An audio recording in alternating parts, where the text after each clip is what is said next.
I'm independent researcher, but I'm an architect by formation, so my point of view in talking about cinematic landscape is that of an architect. And in this presentation I would like to talk about the landscapes of Gotland, of the Swedish island of Gotland, as based on doctoral research I had undergone a couple of years ago, and archival work at the Ingmar Bergman archives. Instead of looking at the cinematical landscapes per se, I would talk about the subtle blend between the cinematic gaze of two directors and their sensitivity in perceiving and filmically representing landscape, in comparison with the built form that this gaze took as architecture, built architecture or lost architecture. To begin with, the island that I will talk about is Gotland. The biggest island of Sweden. It is situated 90 kilometers away from the Swedish mainland. It has and 130 kilometers from the Baltic states. It stretches 176 kilometers south to north and 52 kilometers west to east. 10 minutes ride north from the northernmost point of Gotland is the little island of Faro, which is only 22 kilometers long and 7 kilometers wide. Ingmar Bergman came to Faro, the little island, in 1961 to film his film Through a Glass Darkly, and Tarkovsky, 25 years later, he wanted to come also to Faro, but he was denied this since it was a military location and he was a foreigner. So he chose a peninsula further south in Gotland.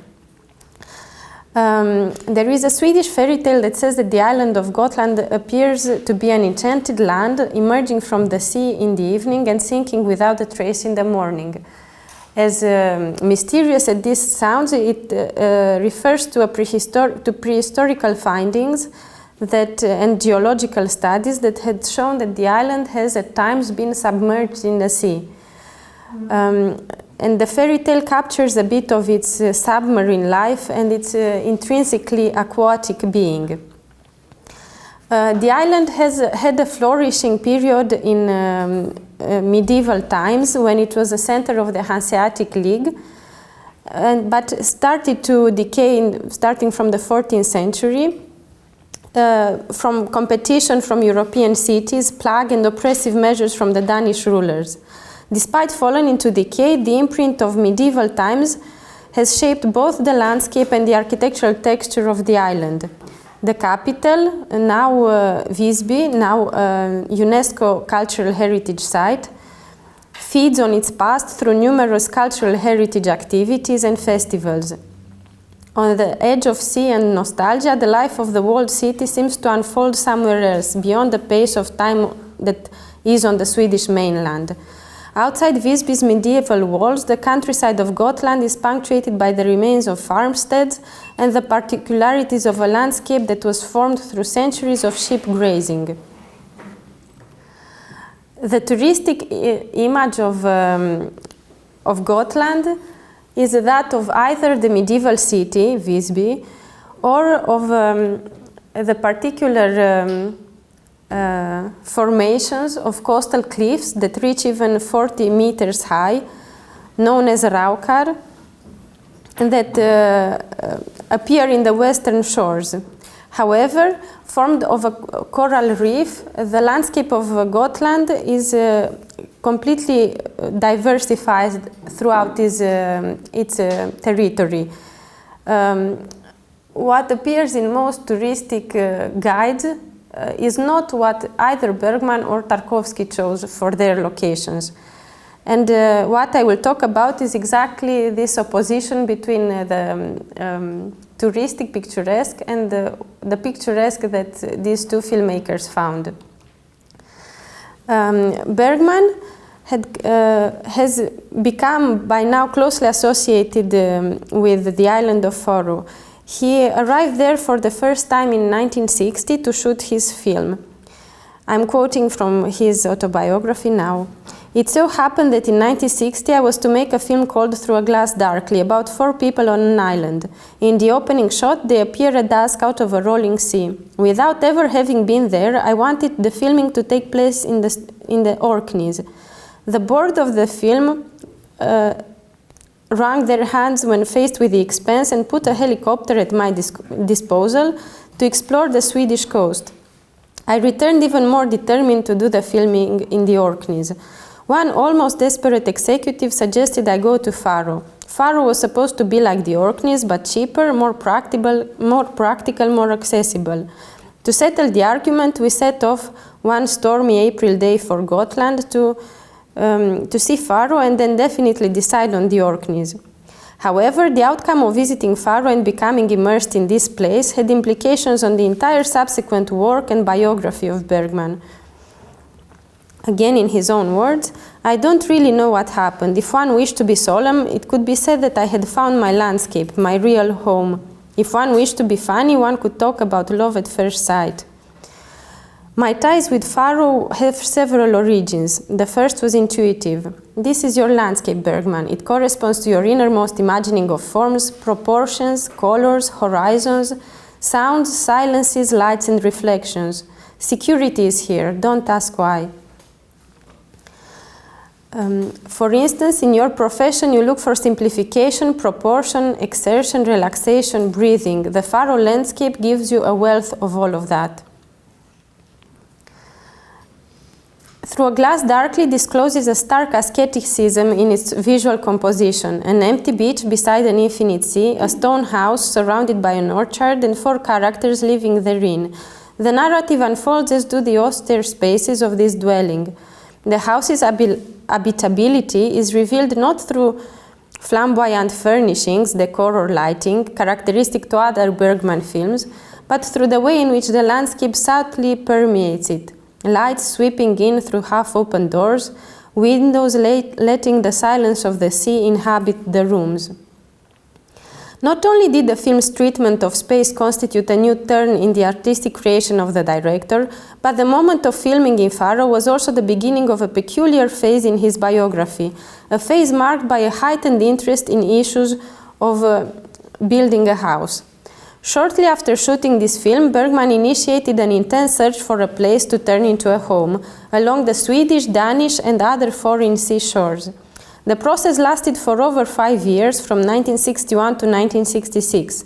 Part of it has been recorded as careful notes with newspaper ads selected by Bergman himself, but the main part is formed of rich correspondence the filmmaker kept with lawyers, real estate agents, and various authorities, from whom he requested permission to build or to purchase property.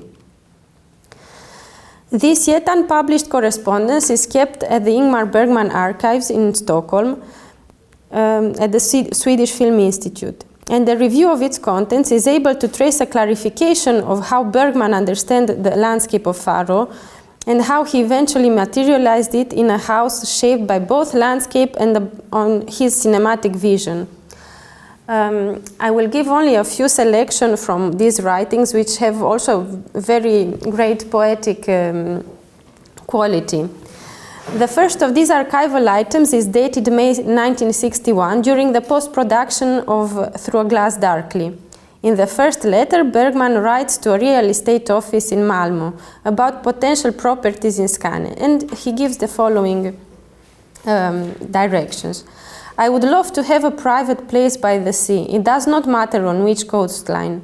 It should be a place where you can live as comfortably in winter as in summer. Therefore, either an old place or a modern built house. In spring 1962, Bergman traveled to Denmark, and there he found for the first time a place which seemed attuned to his dwelling dreams. However, the Danish legislation of that time did not allow a foreigner to purchase land in Denmark, so Bergman was advised to apply personally to the Danish Ministry of Justice and ask for a special purchase permission. His application was rejected, but the text, charmingly subjective, constitutes precious evidence of Bergman's peculiar way of relating to place and to landscape. You have asked me to provide the justification for my application for the purchase of property in Denmark. For an artist, such a justification can always be a little irrational, and it is likely to be not entirely compelling as a legal argument. First, I have looked for many years all over Europe, including Sweden, for a place where I can spend my spring, summer and autumn, or rather the periods when I write my manuscripts. When I visited Denmark last spring, some good friends brought me on a short trip along the coast. I felt instantly that this was the nature, the tranquility, the atmosphere which for many years I have tried so intensively to find. Bergman returned to Faro in the summer of 1965 to film his 1966 film Persona. In his own words, the start of filming was fixed and the location became Faro. The choice was easy. Faro had for many years been a secret love of mine. At the suggestion of his cinematographer, Sven Nykvist, Bergman found out that a piece of land was for sale very close to the location of the film, beneath the pines of the forest. He walked to this place, saw it, and unlike in all the previous cases where doubts had hindered him from taking a decision, he immediately initiated all the arrangements with the owner. After this, Ingmar addressed a Stockholm-based architect to design plans for a house, and in February 1966, he sent the envelope to the Gotland County Board with the drawings of the house for approval. This is a view from inside the house towards the sea. To ensure a smoother bureaucratic path of his application, Bergman addresses the following day a personal letter to the governor of the Gotland County, writing, "As perhaps you know, I applied at the administrative county board for permission to build a house on Faro. This decision of mine is preceded by years of searching around the coasts of Europe for a place where I could retreat from difficulties. During summer shooting for my film Persona, which took place on Faro, one day I happened to walk near the terrain which I now have in mind as the site for my prospective house. I felt suddenly that this was the place, the sea, the coast, the trees and the light. All the doubts and reservations which have previously prevented me from settling elsewhere were now blown away, and I experienced a feeling of home and an affinity for the place which I had hitherto not experienced anywhere else. The building process began in late 1966, local men participating in the construction directly, hands-on, with their knowledge and skills of stone masonry and carpentry. The house was nearly done in February 1996 when a party was given for the local men, and Bergman, who was not there at the time, sent a letter to them as a thank you, of which I will quote. Starting with "Dear friends," the letter includes fragment as this: "The house by the sea has for many years been my dream, to have a workroom facing out a sea horizon, silence, solitude, closeness to nature. For a long time I thought that it would remain a dream that would never come true. It was when filming Persona that I suddenly realized this is the right place. Through your contribution, the house is now growing. By your professionalism and kindness, it is filled by all these 1,000 pieces which will eventually make it a home and a workplace." The house was eventually entirely finished in 1967 during the filming of his film Shame, Skammen. Fragments of later writings about inhabiting this house and the landscape of Faro are peculiarly relevant. In 1971, he wrote, "On the island, the reality is so real. It's no place for demons and bad dreams. Instead of bad dreams, I now have ridiculous ones, comical. I often laugh. On the island, everything has its right proportions. You are a very small part of this island and of the life here. If you scream, it has no effect. Nobody hears. Or perhaps a bird will fly up. That is good and healthy. My island is so good for me. The atmosphere, the people, the landscape, the sea, the rhythm of my life there, life and reality have their right proportions. So here is your exact position, Mr. Bergman, of your life, of your importance. That gives a security, a sort of rest. I think it's very healthy for grown-up people to learn their exact position on earth, a small one." In 1976, he wrote, "Faro had been my security. I had lain as if in a womb without a thought that I should ever again in my life have to leave." And in 1979, "Today we arrived in Faro. It is as it should be. It is coming home. Everything else is dreams and unreality." The house's most distinctive features and the clarity of the clarity of the layout, the multifaceted relationship with the sea, and the warmth of the inside, in striking contrast with the cold-looking exterior. All rooms benefit from a variety of views, cinematically designed, ranging from landscape glass walls to tall, slender windows, which merely allow glimpses of the sea, and thin skylights that let only the sunlight pour inside. For instance, Bergman's private study has 3 windows of different characters. The largest one is square-shaped, on which one can sit and watch the sea. Another one is smaller, situated higher on the wall, and is shaped as a funnel capturing the light. The third window is cut out of the interior wall and allows visibility towards the corridor and the domestic life beyond. A product of love for the landscape and the result of various residential needs, the house has become a built image of the inhabitants' daily rhythms. A walk through the house that sums 56 kilometers from left to right in parallel to the sea seems as a movement on a dolly track, and it resembles very much the setting of the filming of Persona. Bergman used to take very long such walks from left to right of the house during his night insomnias.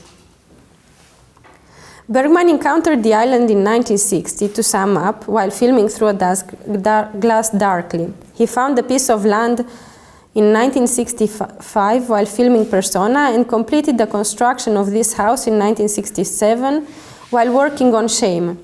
Already living on Faro, he shot Passion of Anna in 1968. Then, in 1969, he turned to the genre of documentary, making the landscape and the residents of Faro into his characters in Faro Document. In 1973, Scenes from a Marriage was to be shot on the island, and the sequel to Faro Document in 1979. For the first time in this 1969 documentary, the biographical and the artistic trajectories triggered by Bergman's encounter with Faro had intersected on screen. The biographical trajectory led from the initial fascination to the forms and proportions of a landscape, to the acquisition of land, the construction of house, and finally the permanent residence, the self-identification as a Faro man, and the involvement in the social lives of the islanders. The artistic trajectory led from his Through a Glass Darkly, constructed as a chamber play by the seashore, to the later films that gradually inhabited more and more territory of the island, moving further in among abandoned farms, forests, marshes, winding road and windmills. Afterwards, the Faro Document moved further on the social reality of living on the island, while being at the same time infused with a sense of poetry at wonder and the landscape itself.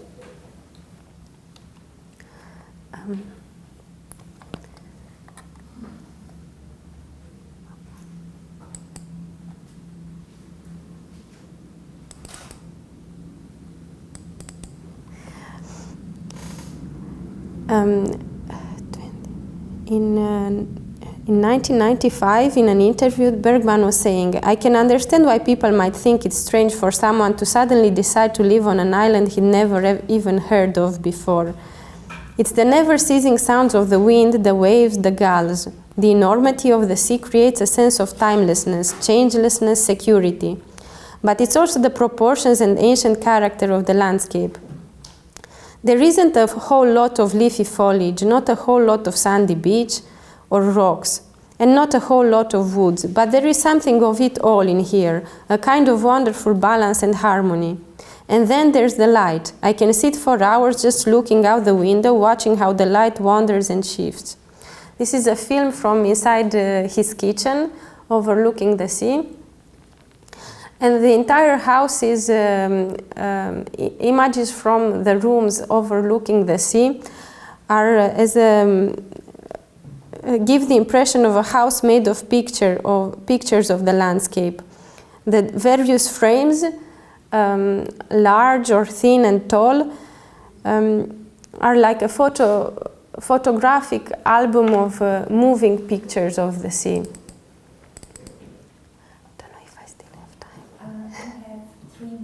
Okay. I would have talked also about Tarkovsky, but now I will move on. Tarkovsky, I will just summarize very quickly. Tarkovsky wanted to inhabit more this landscape of Gotland during the production of his last film, The Sacrifice. It was the second one of his exile films. What is interesting to note is that in Nostalgia, which was filmed in Italy, he struggled to find a landscape that was looking very much like Russia. But in here, he chose for his last film, The House by the Sea, is situated in the empty shores of Gotland. The relationship with the Russian landscape doesn't exist at all, because for a Russian to sit at the edge of the sea, it is to feel as if he's at the edge of the world.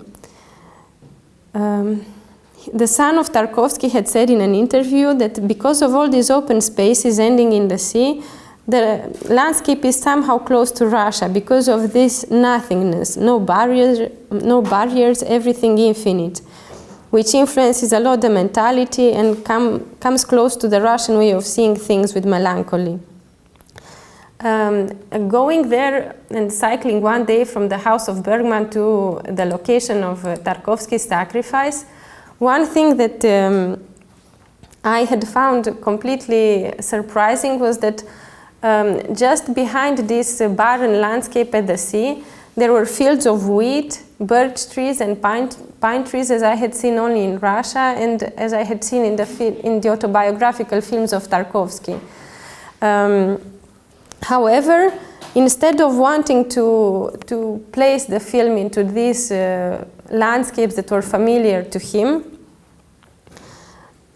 none of the scenes in The Sacrifice was filmed in these settings that transmit a nurturing and protective association with his past. The nature so similar to the places of Andrei's childhood remained hidden from the camera. When no return to Russia was possible, to visualize these dear places on film would have acknowledged their loss. Hidden from the camera, they continued their existence within. And I would like to conclude just by saying that contrary to the picturesque images that are touristically exported of Gotland, both Bergman and Tarkovsky, they found on these islands landscapes of absences. The absence of a home for both of them, that in the case of Bergman triggered a need to build one there and to reside there. The absence of a home that was far away over the seas for Tarkovsky. B.B. Anderson, one of Bergman's prolific actresses, had said that I think Ingmar's island mirrors his own personality. It is extremely poor and he feels he can flourish there. From this island he can start. Likewise, for a viewer of Tarkovsky and Bergman's films, to go to this island, it is to experience another sort of landscape than the one touristically exported. These empty landscapes as white pages offer the possibility of new immersions in the landscape where everything is possible. If you remember the last shot of Sacrifice, where there is an ambulance takes the main character of Alexander and takes him away, I will make the connection with it to my visit of Tarkovsky's location late in the night after this cycling trip.